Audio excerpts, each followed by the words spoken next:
ये घटना 4 दिसंबर की है। सुबह तकरीबन पौने 7 बजे के आसपास नेपसराय पुलिस को एक कॉल आता है। बेसिकली कॉल पीसीआर के जरिए रूट हुआ था। नेपसराय पुलिस को बताया गया और पीसीआर को कॉल करने वाला कोई और नहीं बल्कि वही लड़का था जिसने अपने माता पिता और अपनी बहन का कत्ल कर दिया था। लेकिन जाहिर है उसने ये तो नहीं कहा कि मैंने कत्ल किया। उसने पुलिस को फ़ोन करके ये बताया कि मैं जिम गया हुआ था और अब से थोड़ी देर पहले जैसे ही मैं यहाँ लौटा हूँ मैंने देखा कि यूँ मेरे मम्मी पापा और मेरी बहन की किसी ने हत्या कर दी है। बहुत ही शॉकिंग बात थी। वो रो रहा था, चीख रहा था, आस पड़ोस के लोग वहाँ इकट्ठा हो गए। पुलिस वहाँ मौके पर पहुंची और सीन ऑफ क्राइम देखकर पुलिस के भी रोंगटे खड़े हो गए। हर तरफ खून ही खून। फर्स्ट फ्लोर में, ग्राउंड फ्लोर में डेड बॉडी थी, फर्स्ट फ्लोर में भी बॉडी पड़ी हुई थी, पापा का, मम्मी का, नीचे बहन की डेड बॉडी थी। ये सारी चीज़ें पुलिस ने भी देखी और पुलिस भी बहुत हैरान हुई।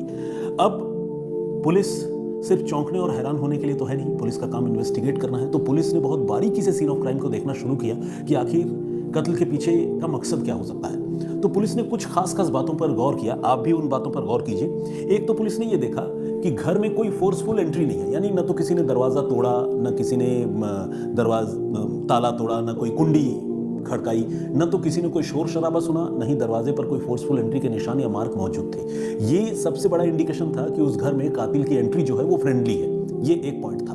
दूसरा पॉइंट ये था कि घर का कोई भी सामान, कोई भी वैल्यूएबल चीज वो बिखरा हुआ नहीं था, यानी ये मर्डर फॉर गेन नहीं था, लूटपाट वाली बात नहीं थी। तीसरा जो एक अहम पहलू था वो ये था कि जिस ब्रूटलिटी से, जिस बर्बरतापूर्ण तरीके से माँ बाप और बेटी की हत्या की गई थी वो इंडिकेट कर रहा था कि कत्ल के पीछे मर्डर फॉर गेन तो बिल्कुल भी नहीं है बल्कि दुश्मनी है। लेकिन वो दुश्मन कौन है ये नहीं पता, लेकिन दुश्मन जो भी है उसकी इस घर में फ्रेंडली एंट्री है, उसको इस घर के लोग जानते हैं। ये सारी चीजें जो है ये इशारा कर रही थी कि परिवार का कोई आदमी हो सकता है। लेकिन पुलिस को अभी भी ऐसा नहीं लग रहा था कि इस घटना में घर का बेटा ही निकलेगा जिसने फोन किया है। अर्जुन नाम है, तकरीबन यही समझ लीजिए कि 21-22 साल का लड़का है वो अर्जुन। उसने फोन किया था। तो पुलिस को अभी भी नहीं लग रहा था। पुलिस को लग रहा था हो सकता है कोई करीबी हो, नाते रिश्तेदार हो, कोई रिलेटिव हो जिसने मार दिया हो। बेटा बहुत रो रहा था। अब पुलिस ने बेटे से तो पूछताछ की, साथ ही पुलिस ने उस इलाके में जो सीसीटीवी कैमरे लगे हुए हैं, पुलिस ने उन सीसीटीवी कैमरों को एग्जामिन करना शुरू किया। एग्जैक्टली घर के ऊपर फोकस करके तो कोई कैमरा नहीं है, लेकिन घर के रास्ते में आने जाने वाले कॉरिडोर पर कैमरे लगे हुए हैं। उन कैमरों को जब पुलिस ने देखा तो पुलिस ने ये नोटिस किया कि जो भी टाइम फ्रेम ये लड़का बता रहा है कि मैं सुबह तकरीबन 5:30 पौने 6 बजे यहाँ से निकला, जिम गया और उसके बाद मैं वापस लौटा यही 6:30 बजे के आसपास और फिर मैंने ये बॉडी देखी।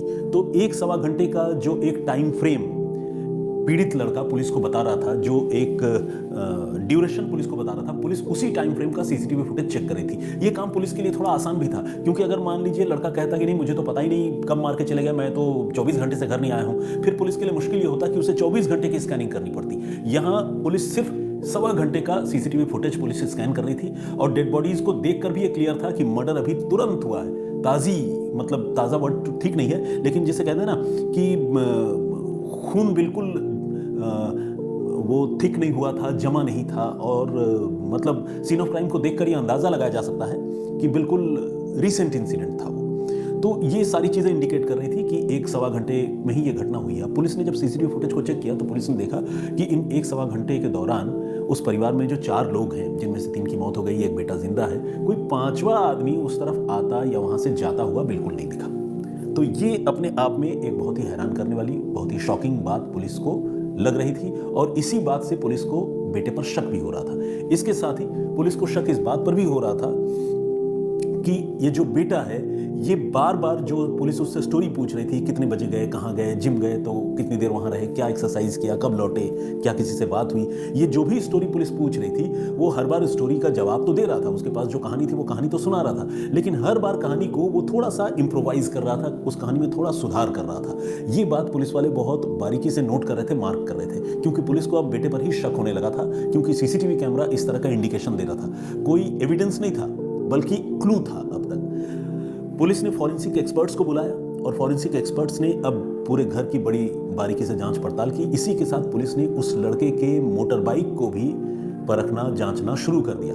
और आपको जानकर हैरानी होगी कि उस मोटर बाइक का जो चाबी है, जो की है, उसमें पुलिस को ऐसे खून के धब्बे नजर आए, फॉरेंसिक एक्सपर्ट्स को ऐसे खून के धब्बे नजर आए जिन्हें साफ किया गया था, मिटाया गया था।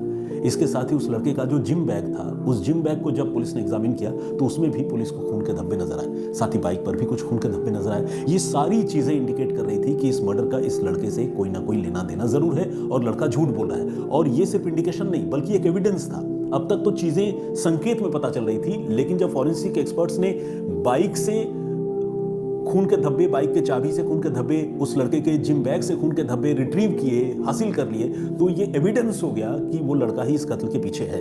अब पुलिस ने उसे हिरासत में लिया, उससे सख्ती से पूछताछ की और जो 1.25 घंटे का उसने टाइम फ्रेम बताया था कि वो कहाँ गया, क्या किया, पुलिस ने जब उन पॉइंट्स पर उसको घेरा तो पता चला कि वो जिम तो गया ही नहीं था, बल्कि वो घर से निकला जरूर था और घर के पास ही एक लोकेलिटी है संजय वन के नाम से, जहां लोग मॉर्निंग वॉक के लिए जाते हैं, वो उस तरफ गया था। लेकिन वहां भी मॉर्निंग वॉक करने की जगह वो सुनसान जंगली इलाकों में चला गया था, जहां उसने खुद अपने खून से सने हुए कपड़ों को डिस्पोज ऑफ किया था, नष्ट करने की कोशिश की थी, फेंका था। अब पुलिस ने जब कंफर्म कर लिया कि यही कातिल है तो पुलिस ने उसके वो जिम बैग, बाइक, चाबी और उसकी निशानदेही पर उसके खुद के खून से सने हुए कपड़े पुलिस ने संजय वन से रिकवर कर लिए, लड़के को गिरफ्तार कर लिया।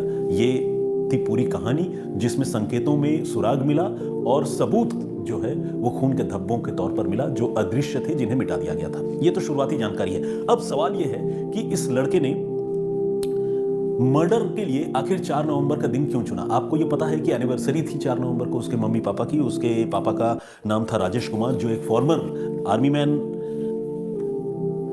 थे, मतलब आर्मी मैन थे, उन्होंने काम किया था, सर्विस दी थी। उनकी पत्नी यानी इस लड़के की माँ का नाम है कोमल और इस लड़के से 2 साल बड़ी बेटी यानी उसकी दीदी या बहन जो भी कह लें, उसका नाम है कविता।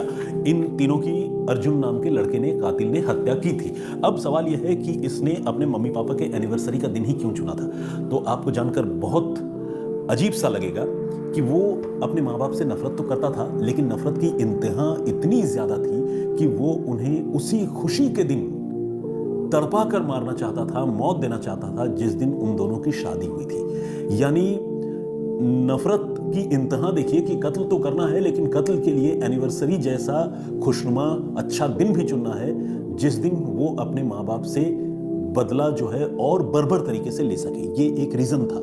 इसके अलावा एक तीर से 2 शिकार करने की उसकी मंशा थी। वो ये भी सोच रहा था कि अगर वो एनिवर्सरी के दिन कत्ल करेगा तो उस पर शक लोग नहीं करेंगे, क्योंकि एनिवर्सरी के दिन परिवार में माहौल खुशगवार होता है, खुशनुमा होता है। घर का ही कोई मेंबर, खासकर बेटा, अपने माँ बाप की हत्या क्यों करेगा एनिवर्सरी के दिन? तो ये शक जो है उस पर से हट जाएगा। ऐसे में शक की सुई किधर जाएगी? शक की सुई जाएगी किसी बाहरी आदमी पर जिन्होंने इस परिवार का कत्ल किया है, ऐसा लोग समझेंगे। तो ये 2 रीजन थे। एक तो नफरत की इंतहा थी, खुशी के दिन कत्ल करना, और दूसरा शक खुद पर ना हो इसलिए एनिवर्सरी के दिन कत्ल करना। एक और जो एविडेंस पुलिस के हाथ लग चुका है वो ये कि इस लड़के ने अपने मोबाइल फोन, लैपटॉप और दूसरे गैजेट्स में अलग अलग वक्त पर कत्ल के तौर तरीकों के बारे में सर्चिंग की थी, तलाश किया था गूगल से कि मर्डर का तरीका क्या क्या हो सकता है। उसकी जो सर्च हिस्ट्री है वो पुलिस ने रिट्रीव कर ली है, पुलिस को ये बात भी पता चली है। तो फिलहाल वो लड़का पुलिस हिरासत में है। अर्जुन नाम का तकरीबन 22 साल का एक नौजवान जो दिल्ली के नेपसराय इलाके में रहता था,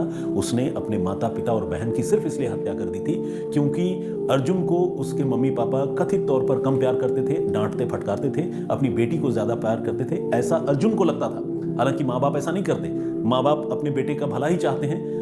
हो सकता है कि बेटे के पर्सपेक्टिव में कोई कमी हो, बेटे को लगता हो कि माँ बाप मेरे साथ सौतेला व्यवहार करते हैं, अपना सगा बेटा है, क्यों कोई ऐसा करेगा। बेटा जो है वो बॉक्सिंग करता था, बॉक्सर बनना चाहता था, नाम कमाना चाहता था। माँ बाप को कायदे से उसको सपोर्ट करना चाहिए था, लेकिन माँ बाप जो है वो थोड़े पुराने ख्यालात के थे शायद। वो सोचते थे कि स्पोर्ट्स में जाने का फायदा नहीं है, कोई नौकरी करो, पढ़ो लिखो, और इस वजह से वो अपने बेटे को समझाने की जगह उससे सख्ती करते थे, और ये सख्ती जो है वो जानलेवा बन गई। बेटा जो है वो सिरफिरा निकला, इतना गुस्सा हो गया कि उसने अपने माँ बाप और बहन की हत्या कर दी। तो ये थी पूरी कहानी, जिसमें एनिवर्सरी के दिन कत्ल करने की जो वजह है वो अपने आप में बहुत अजीब है, और मुझे लगा कि ये अपडेट आप लोगों के साथ मुझे शेयर करना चाहिए।